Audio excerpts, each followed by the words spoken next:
हाय। इस वीडियो में हम आज अपनी बात को बुलियंस पर ही कंटिन्यू करेंगे और हम ऑपरेटर्स को देखेंगे, ऑपरेटर प्रेसिडेंस देखेंगे और उसके बाद शॉर्ट सर्किट इवैल्यूएशन देखेंगे कि किस तरह से ये काम करता है। सो फर्स्ट ऑफ ऑल हम देख लेते हैं कि ये काम किस तरह से करता है। बुलियन ऑपरेटर्स हमारे पास नॉट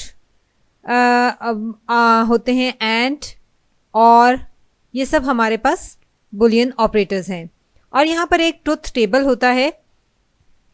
ट्रुथ टेबल में हमारे पास एक्चुअली ये बहुत ही प्रेटी स्ट्रेट फॉरवर्ड काम करता है। अगर हम इसको लिस्ट आउट करें तो तमाम पॉसिबल कॉम्बिनेशंस हमारे पास, इनपुट वेरिएबल्स के पॉसिबल कॉम्बिनेशंस हमारे पास लिस्ट आउट होते हैं। और इस केस में हम यहाँ पर 2 input variables X and Y देख रहे हैं। सो वेरिएबल्स हमारे पास फॉल्स या ट्रू हो सकते हैं।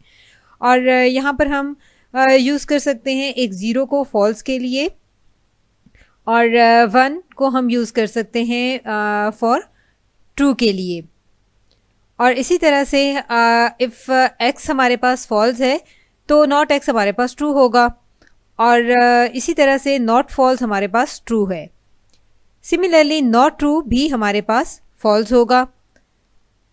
या फिर हम 2 इनपुट वेरिएबल्स x और x एंड y या फिर x और y का इस्तेमाल कर सकते हैं। अगर हम यहाँ पर ये बात करें कि अगर हम फॉल्स और फॉल्स लेंगे तो हमारे पास फॉल्स ही आएगा, और इसी तरह से फॉल्स एंड फॉल्स में हमारे पास फॉल्स आएगा, और फॉल्स में भी हमारे पास फॉल्स ही आएगा। On the other hand true and false, इस केस में हमारे पास हमेशा फॉल्स आएगा, लेकिन ट्रू और फॉल्स हमेशा हमारे पास ट्रू ही होगा। और इसी तरह से ये ट्रुथ टेबल काम करता है, और ये बहुत ही प्रेटी स्ट्रेट फॉरवर्ड है। ये किस तरह से ये लिस्ट आउट करता है तमाम पॉसिबल कम्बिनेशंस को आपके इनपुट वेरिएबल से, और फिर यहाँ पर लिस्टिंग आउट होती हैं कि किस तरह से रिजल्ट सामने आता है बुलियन एक्सप्रेशंस का। और इनको देखने का एक दूसरा तरीका अगर हम देखें तो वो ये भी है कि हम यहाँ पर इलेक्ट्रिकल सर्किट्स की बात कर सकते हैं और स्विचेस के बारे में देख सकते हैं एक इलेक्ट्रिकल सर्किट्स में। तो हमारे पास अगर हम अलग पार्ट की बात करें इलेक्ट्रिकल सर्किट्स की, तो लेट्स से कि हमारे पास एक करंट है जो कि हमारे पास एक साइड से आ रहा है, लेफ़्ट साइड पे, और यहाँ हमारे पास स्विच है, और स्विच यहाँ पर ओपन हो सकता है, जिस केस में हमारे पास करंट फ्लो आउट स्विच से नहीं होगा। सो यहाँ पर हम ये कंसिडर कर सकते हैं कि ये एक फॉल्स स्टेटमेंट है। फॉल्स स्टेट हम इसको कर सकते हैं, और इसी तरह से हम ये कहेंगे कि रिज़ल्ट हमारे पास फॉल्स ही होगा, और यानी हमारा जब स्विच ओपन है या फिर फॉल्स है, हम इसको यही नाम देंगे। और दूसरी तरफ अगर हम बात करें कि हमारा स्विच क्लोज है, तो हम यहाँ पर स्विच को क्लोज कह रहे हैं और हम इसको स्विच को ट्रू स्टेट में कंसिडर करेंगे, और ये एक्चुअली यानी करंट को फ्लो करना अलाउ करता है। सो हम यहाँ पर करंट ये कहेंगे कि एक साइड से आ रहा है, इसलिए करंट जो है वो दूसरी साइड पर जा रहा, दूसरी साइड से निकल रहा है, तो इसलिए हम इसको एक ट्रू रिजल्ट कंसिडर करेंगे।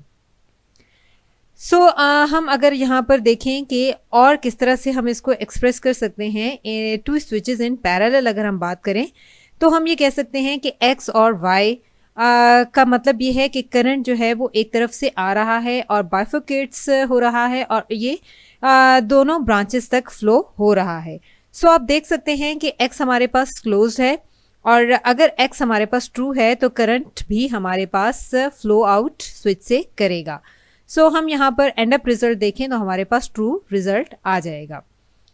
और इसी तरह से हमारे पास एक सिचुएशन ये है कि हमारे पास x ट्रू है और y फॉल्स है। x ट्रू हम अगर यहाँ पर कर लें और y को हम फॉल्स कर लें, तो हम ये कह सकते हैं कि हमारा एंड अप रिजल्ट यहाँ पर ट्रू रिजल्ट होगा। और इस तरह की सिचुएशन में हम ये कह रहे हैं कि हमारे पास x ट्रू है और y फॉल्स है, यानी ये ओपन है, और ऑपरेशन का रिजल्ट यहाँ पर हमारे पास या फिर ऑपरेशन इसमें हमारे पास हम कहेंगे ट्रू है। सो इस तरह से ये काम करता है। और अगर x ट्रू है तो ये इससे फ़र्क नहीं पड़ता कि हमारे पास सेकंड स्विच में क्या चीज़ है, हमारा रिज़ल्ट हमेशा ही ट्रू होगा। और इनफैक्ट अगर हम इसको हमने इसको यहाँ पर इस तरह से देखा है कि अगर x ट्रू है तो हमारे पास या तो और हमेशा ट्रू होगा इररिस्पेक्टिव ऑफ डैट कि y क्या था, हमेशा हमारे पास x ट्रू ही रहेगा। और सिमिलरली अब हम एंड को अगर देख लें तो एंड में हमारे पास हम इसको एक रिप्रेजेंट कर सकते हैं दो स्विचेस सीरीज में किस तरह से काम करते हैं। तो अगेन हम इसको महज बुलियन वैल्यूज़ में कुछ इस तरह से देखते हैं कि हम ये बात करें, हम कह सकते हैं कि हम x को ओपन रख सकते हैं जो कि हमारे पास फॉल्स होगा, और हम y को क्लोज कर सकते हैं जो कि हमारे पास ट्रू होगा। और अगर हम नोटिस करें तो हमारे पास इन स्विचेस में से कोई भी ओपन है तो हमारा करंट फ्लो इनमें से कर सकता है, और ये नहीं, यहाँ पर ये कोई भी बात नहीं कि यहाँ पर ये फ्लो करे। सो x हमारे पास फॉल्स आएगा, और इसलिए हम इनको कहेंगे कि हमारे पास फर्स्ट टू रोज़ में जो हमारे पास थी इससे फ़र्क नहीं पड़ता कि y का रिज़ल्ट क्या है, ये हमेशा हमारे पास फॉल्स ही रहेगा। सो यहाँ पर हमारा रिज़ल्ट फॉल्स है एंड फॉल्स। तो अब अगर हम यहाँ पर नेक्स्ट देखते हैं तो ये नहीं, यहाँ पर हमारे पास इसमें सीरीज़ में अगर ये क्लोज है तो ये हमारे पास फॉल्स रहेगा। तो चलें हम बुलियन ऑपरेटर्स की कुछ प्रॉपर्टीज़ पर नज़र डाल लेते हैं, और सबसे पहले हम देख लेते हैं कम्यूटेटिविटी को। कम्यूटेटिविटी का मतलब है कि ए और बी ऐसे ही है, यानी सेम है जैसा कि बी और ए है, और ए एंड बी भी सेम है जैसा कि बी एंड ए है। इससे फ़र्क नहीं पड़ता है ये किस ऑर्डर में है। और नेक्स्ट हमारे पास आ जाता है डिस्ट्रीब्यूटिविटी। नेक्स्ट हमारे पास आ जाता है distributivity. So A and B और सी हमारे पास ऐसे ही है जैसा कि ए एंड बी और ए एंड सी होगा। हम इसको इस तरह से डिस्ट्रीब्यूट कर सकते हैं, और ये हमारे पास थ्रू आउट एक्सप्रेशन में इसी तरह से रहेगा। और यह सेम थिंग है, यानी ए और बी एंड सी, ए और बी और ए और सी, यानी ये दोनों सेम हैं। और होपफुली ये आप सब कुछ पहले भी जानते होंगे, लेकिन हम यहाँ पर सिर्फ मेमोरी को कुछ रिफ़्रेश कर रहे हैं। और नेक्स्ट चीज़ हमारे पास आ जाती है एसोशिएटिविटी। नाउ एसोशिएटिविटी का ये मतलब है कि आप यहाँ पर अपने ऑपरेटर्स को ग्रुप में कर सकते हैं, ग्रुप कर सकते हैं, और अगर आप किसी भी ऑर्डर में उनको मल्टीपल करना चाह रहे हैं, जो भी आप चाह रहे हैं, तो इससे फ़र्क नहीं पड़ता है। सो ए और बी और सी हमारे पास सेम ही है, जैसे आप कहेंगे ए और बी और सी।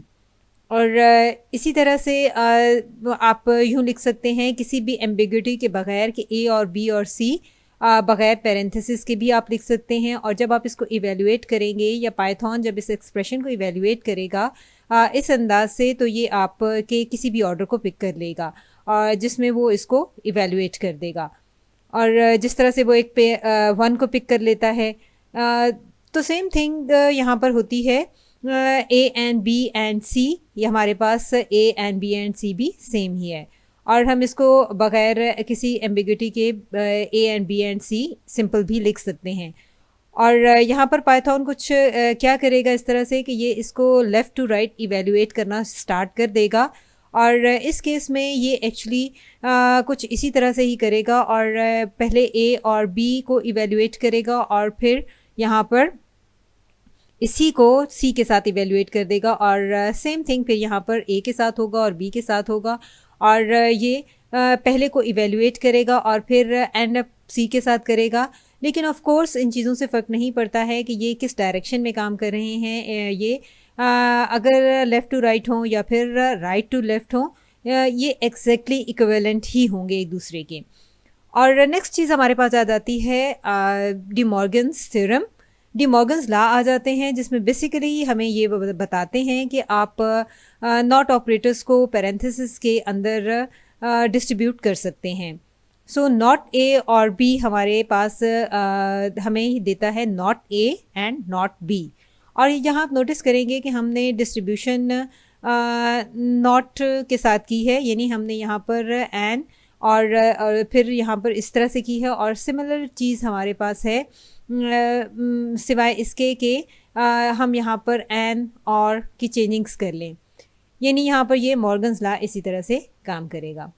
और अब इसके अलावा कुछ दूसरी चीज़ें हैं, मिसलेनियस की हम बात कर सकते हैं कि मिसलेनियस में हम ये बहुत ही हेल्पफुल होते हैं जब आप बुलियन एक्सप्रेशंस को देख रहे होते हैं या फिर आप कोई सिंप्लीफाई कुछ करना चाह रहे होते हैं, अपनी कोई इफ़ स्टेटमेंट पर काम करना चाह रहे होते हैं फॉर एग्जांपल, ये बहुत ही अंडरस्टैंड करने के लिए ईजी रहता है। तो कीप इन माइंड कि हमारे पास नॉट एक्स जो है वो वाई से लेस देन है, और अगर हमारे पास X not less than Y है तो इसका ये मतलब है कि x हमारे पास ग्रेटर देन या फिर इक्वल टू y होगा। सो नॉट ऑफ जो है वो बन जाता है एक ऑपरेटर यहाँ पर। सिमिलरली अगर हमने यहाँ पर x लेस देन या फिर इक्वल टू y लिया है, अगर हमारे पास x लेस देन या फिर इक्वल टू y नहीं है तो इसका महज यही मतलब है कि x ग्रेटर देन y होगा। सो यहाँ पर हमारे पास इसी तरह से और भी ग्रेटर देन या फिर greater than equal to same चीज़ें ही हैं, और ये भी उसी अंदाज से काम करते रहते हैं। और हम यहाँ पर ऑपरेटर को फ्लिप भी कर सकते हैं, हम यहाँ ऐड या फिर रिमूव इक्वल साइन भी कर सकते हैं, डिपेंड करता है कि आप उसको किस तरह से करना चाह रहे हैं। और इसी तरह से नॉट ए भी हमारे पास सेम थिंग है, और यहाँ पर जस्ट हम इस चीज़ को एक ओरिजिनल वैल्यू पर हमारे पास ये चीज़ आ जाती है। चले हम ऑपरेटर प्रेसिडेंस को देख लेते हैं, और हम इसमें पैरेंथेसिस भी इंक्लूड कर रहे हैं, इवन दो ये टेक्निकली ऐसे नहीं भी इंक्लूड होते, लेकिन ये यहाँ पर प्रेसिडेंस में हमारे पास ऑपरेटर्स के प्रेसिडेंस में बहुत रोल प्ले करते हैं, और हम इसको आगे चलकर देखेंगे कि किस तरह से इनकी इम्पोर्टेंस है, और आप इसको पहले भी देख चुके हैं। सो अब हम ऑपरेटर्स की बात करें तो यहाँ पर सबसे पहले हमारे पास कंपैरिजन ऑपरेटर्स आ जाते हैं, और कंपैरिजन ऑपरेटर्स में like less than, greater than, equal to या not equal to, in, is, ये शब्द सब शामिल हैं, और हम इन सब ऑपरेटर्स को आगे चल के देखेंगे, पहले भी देख चुके हैं। और यहाँ पर हमने नॉट शायद पहले नहीं देखा, तो अब हम इसको और इन सब को देखेंगे। और यहाँ पर हमने डिफरेंट चीज़ों को लिस्ट आउट किया है, और इसमें हमारे पास ऑर्डर में बात चीज़ चल रही है हाईएस्ट टू लोएस्ट प्रेसिडेंस के साथ।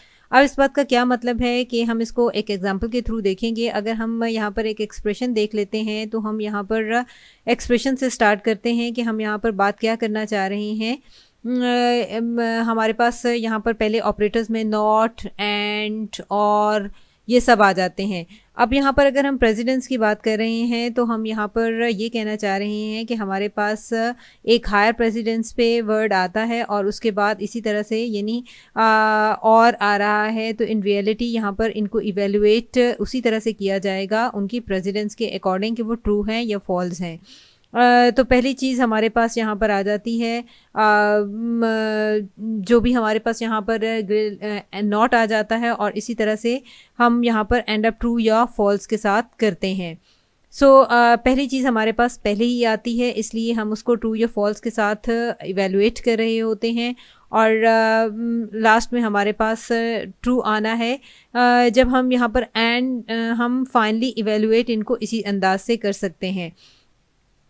यहाँ पर हम इनकी बात करें तो प्रेसिडेंस हम इसी तरह से कर रहे हैं कि ये हाईएस्ट से लोएस्ट की तरफ जा रहे होते हैं।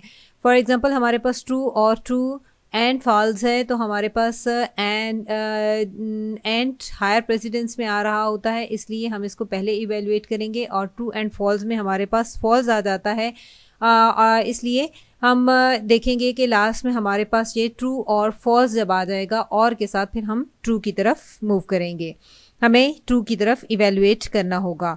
और इसी तरह से अगर हम यहाँ पर इवेलुएट करते हैं ट्रू और ट्रू एंड फॉल्स को, तो यहाँ पर हम पैरेंथेसिस के साथ बात कर रहे हैं और ये हमारे पास सेम ही चल रहा है। अब यहाँ पर अगर हम प्रेसिडेंस की बात करते हैं तो प्रेसिडेंस की डेफिनेशन एक्चुअली इसी तरह से ही है जो कि इस केस में आपको नज़र आ रही है। हमने पैरेंथेसिस का यूज़ इसलिए किया कि आपको ऑर्डर अगर पता चल रहा है कि ऑर्डर किस तरह से इनका होना चाहिए।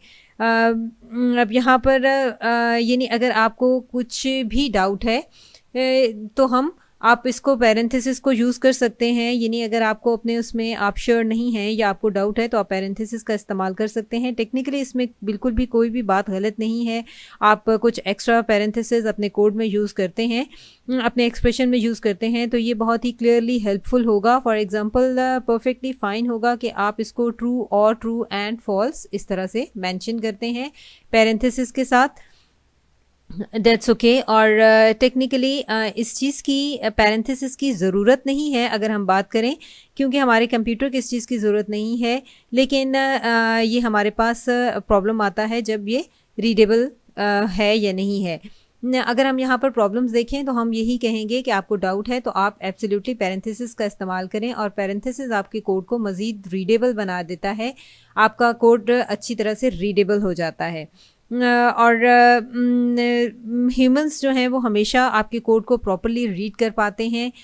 फॉर एग्ज़ाम्पल अगर हम यहाँ पर बात करें तो हम कहेंगे कि हमारे पास इस तरह से है। अगर इसको हम देखते हैं तो ये एक नाइसली फॉर्मेटेड कोड बताया गया है जो कि सिंप्लीफाइड है, और सिंप्लीफाइड कोड एक यहाँ पर बहुत ही ज़्यादा डिफरेंस क्रिएट करता है कि आपका कोड कितना सिंप्लीफाइड है। अगर आपका कोड सिंप्लीफाइड नहीं है और आप 6 मंथ लेटर अगर उसको देखते हैं या कोई भी देखता है तो आप खुद कंफ्यूज हो जाएंगे कि ये क्या लिखा गया है। इसी तरह से जैसे आप एक एक्सप्रेशन देख रहे हैं यहाँ पर जो कि आपको दिखाया गया है कि A लेस देन B और A greater than C and not X और Y।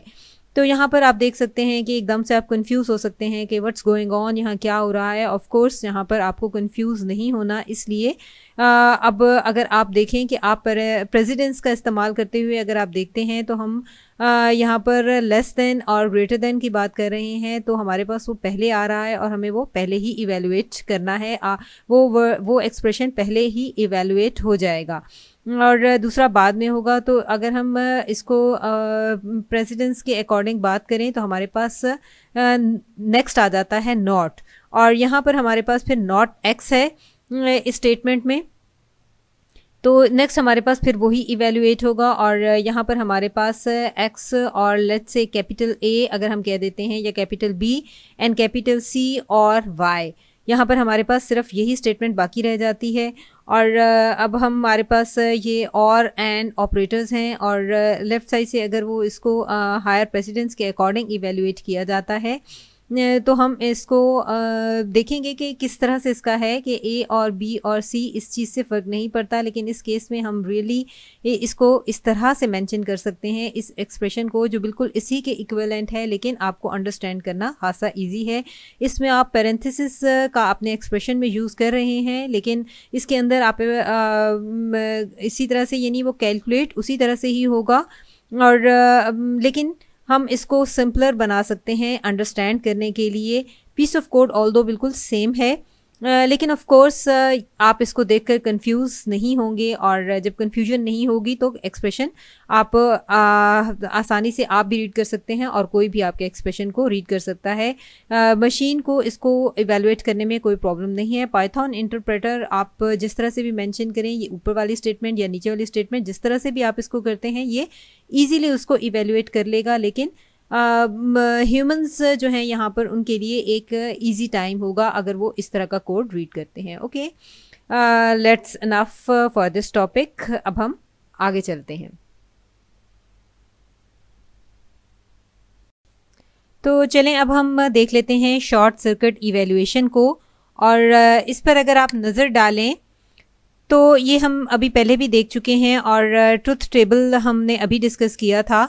अगर आप इसको दोबारा देखें और सोचें कि हमने यहाँ पर जो कि पहले भी पॉइंट आउट किया है कि रिज़ल्ट और हमारे पास जो और है वो ट्रू है, हमारे पास इन लास्ट 2 केसेस में यहाँ हमारे पास रिज़ल्ट ट्रू ही आ रहा है।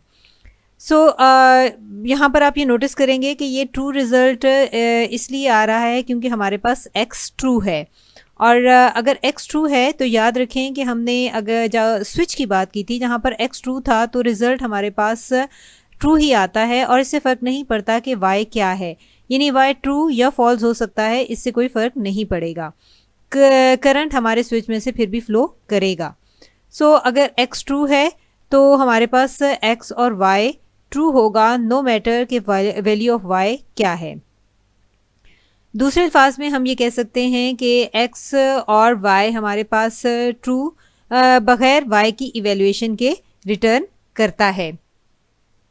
और अगर यहाँ पर असल में क्या होता है कि हमारे पास x ट्रू है तो हम ट्रू को रिटर्न कर सकते हैं y को कैलकुलेट किए बगैर, और यही हमारे पास शॉर्ट सर्किटिंग हम कह सकते हैं, y की कैलकुलेशन की शॉर्ट सर्किटिंग है अगर हम y की इवैल्यूएशन की शॉर्ट सर्किटिंग के साथ बात करें तो। यानी अब यहाँ पर ये भी इसी तरह से काम करता है और इसी अंदाज से देखता है। अब अगर हम यहाँ पर देखें तो हम नोटिस करेंगे कि हमारे पास इन दो लास्ट को अगर आप नोटिस करते हैं तो हम देखेंगे हमारे पास यहाँ पर क्या रिज़ल्ट आ रहा है, फॉल्स। अगर हमारे पास x फॉल्स है तो हमारे पास ये फॉल्स आएगा। अब अगर आप स्विचेस को दोबारा लेके देखें तो आप यहाँ पर देखेंगे कि x हमारे पास फॉल्स है, और जिसका ये मतलब है कि स्विच ओपन है, तो ये इससे फ़र्क नहीं पड़ता कि स्टेट ऑफ y हमारे पास क्या थी। और अगर ये ट्रू या फॉल्स है, रिज़ल्ट हमारे पास फॉल्स ही आएगा, क्योंकि यहाँ पर कुछ भी फ्लो नहीं कर सकता उस फॉल्स स्विच की वजह से। और ये ट्रू या फॉल्स होगा और रिज़ल्ट हमारे पास इसका फॉल्स होगा, क्योंकि यहाँ पर इसमें से कुछ भी फ्लो नहीं कर रहा और उस फॉल्स स्विच की वजह से। सो अगर हमारे पास x फॉल्स है देन x और y हमारे पास फॉल्स ही होंगे, वैल्यू ऑफ y हमारे पास जो भी हो। और जैसा कि हमने यहाँ पर अभी ट्रूथ टेबल में देखा, और अगेन हम यहाँ पे यही बात करेंगे कि हमारे पास शॉर्ट सर्किटिंग इस इवैल्यूएशन y की है जब हमारे पास x फॉल्स था। तो हमारे पास इस चीज़ से कोई फ़र्क नहीं पड़ता, ये शॉर्ट सर्किटिंग है और ये नंबर ऑफ़ केसेस में आपको बहुत ही यूज़फुल होती है, नंबर ऑफ़ सिनेरियोज़ में आपको ये बहुत ही यूज़फुल होती है। और फॉर एग्ज़ाम्पल हम आगे चलकर देखते हैं।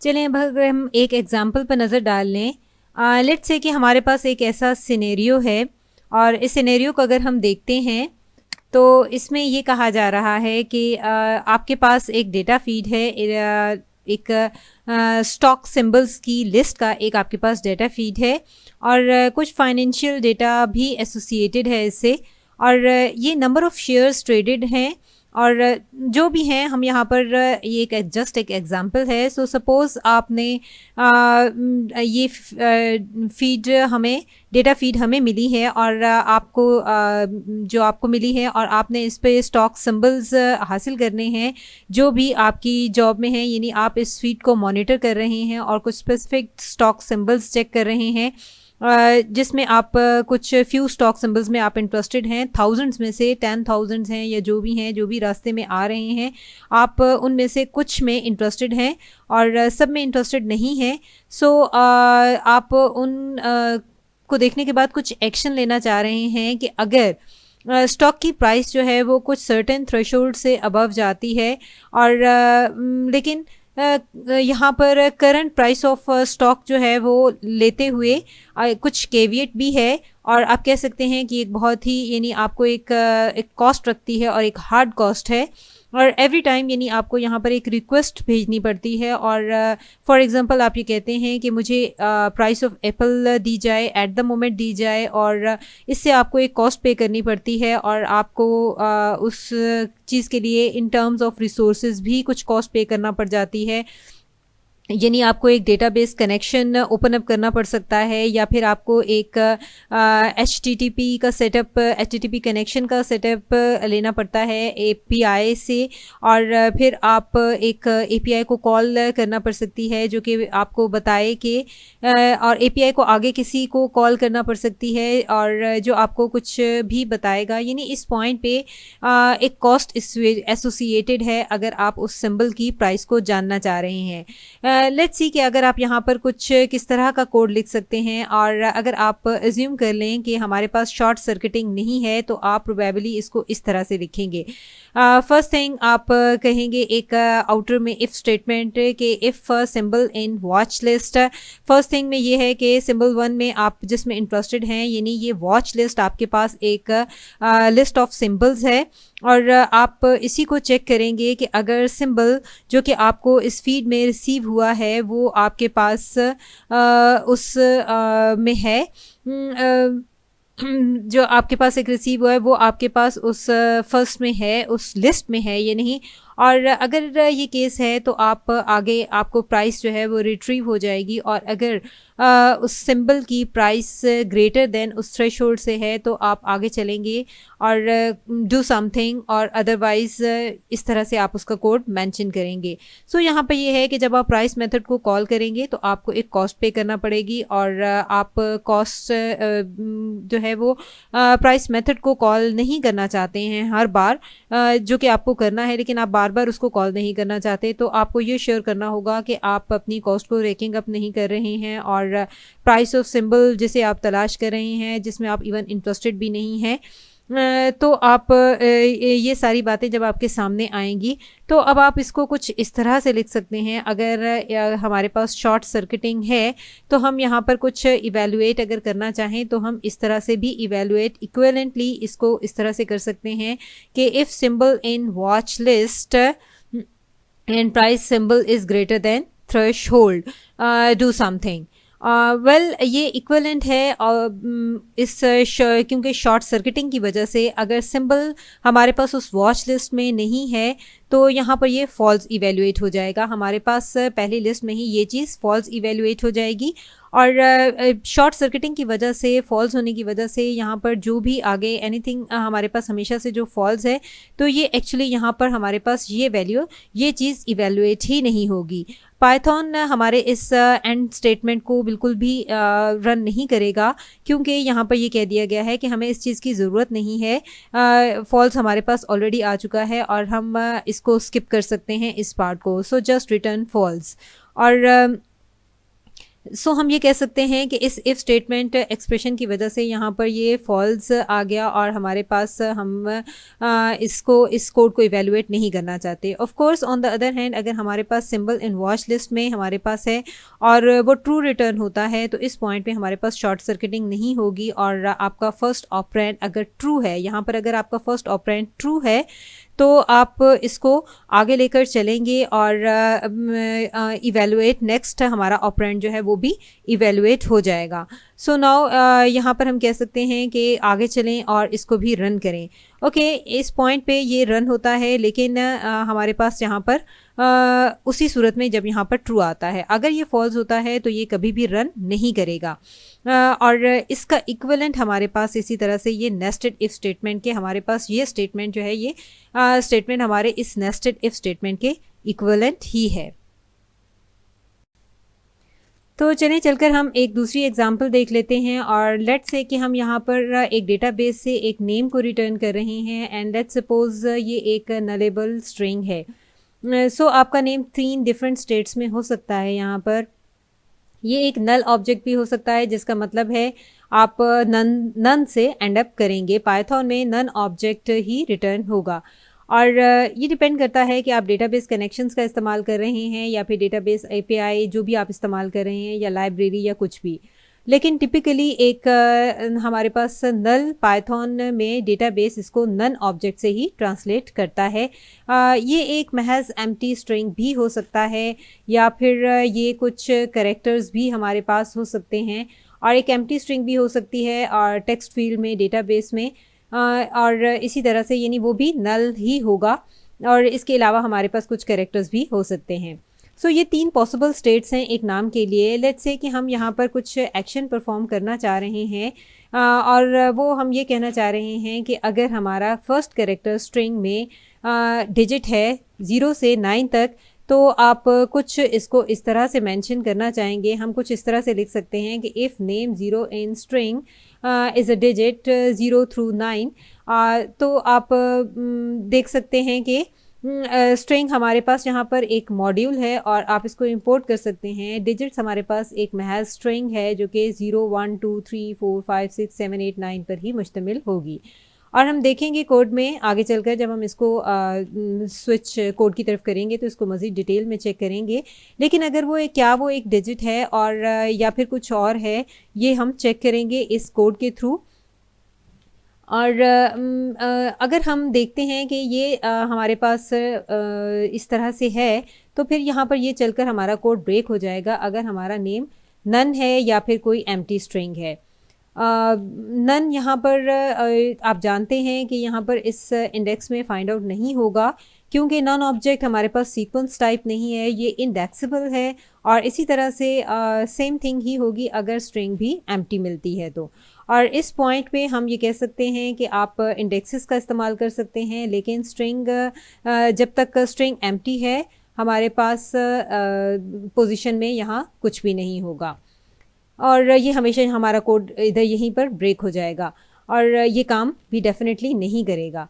अब हमें यहाँ पर कुछ कुछ ऐसा कहने की ज़रूरत है कि हम यहाँ पर कहना चाह रहे हैं कि अगर हमारा नेम नन है या फिर एम्प्टी है, देन हम उसको चेक करना चाह रहे हैं और उसके बाद हम देखते हैं कि करेक्टर ऑफ नेम हमारा डिजिट में से है या नहीं। तो हम इस कोड को शॉर्ट सर्किटिंग और ट्रुथ वैल्यूज़ के साथ कुछ इस तरह से लिखेंगे, if name and name 0 in string dot digits. तो यहाँ पर हमारा फिर फर्स्ट ऑफ ऑल यहाँ पे क्या होगा कि अगर नेम एक ऑब्जेक्ट है और हम यहाँ पर ऑब्जेक्ट की ट्रूथनेस को चेक कर रहे हैं, तो हमारा अगर नेम फॉल्स हो जाएगा या फिर तो फॉल्स होगा अगर ये नन है। तो नन हमेशा ही फॉल्स ही होता है और नेम हमेशा फॉल्स ही होगा अगर ये कोई एम्प्टी सीक्वेंस है, अदरवाइज ये ट्रूथी हो जाएगा और फिर इस तरह से ये काम करेगा। लेकिन अगर नेम फॉल्स ही है तो उस शॉर्ट सर्किटिंग की वजह से ये अगला पार्ट हमारा एग्जीक्यूट नहीं होगा, और अगर यहाँ पर ये पहले ट्रुथ आ जाता है, नेम हमारे पास ट्रूथी है, तो वो फिर नेम ऑफ 0 को भी इवेलुएट करेगा। सो हम यहाँ पे ये कह सकते हैं कि if name is falsy either none और an empty string then name 0 in string dot digits, हमारे पास ये इवेलुएट नहीं होगा, ये चीज़ हमारे पास इवेलुएट नहीं होगी। So short circuiting in short हम कह सकते हैं कि हमारे पास रियली इंटरेस्टिंग है और हम इसको बहुत जगह पर बहुत यूज़फुल वे में यूज़ कर सकते हैं, जो हम आगे चलकर वीडियोस में देखेंगे। दैट्स ऑल फॉर टुडे, मिलते हैं नेक्स्ट वीडियो में।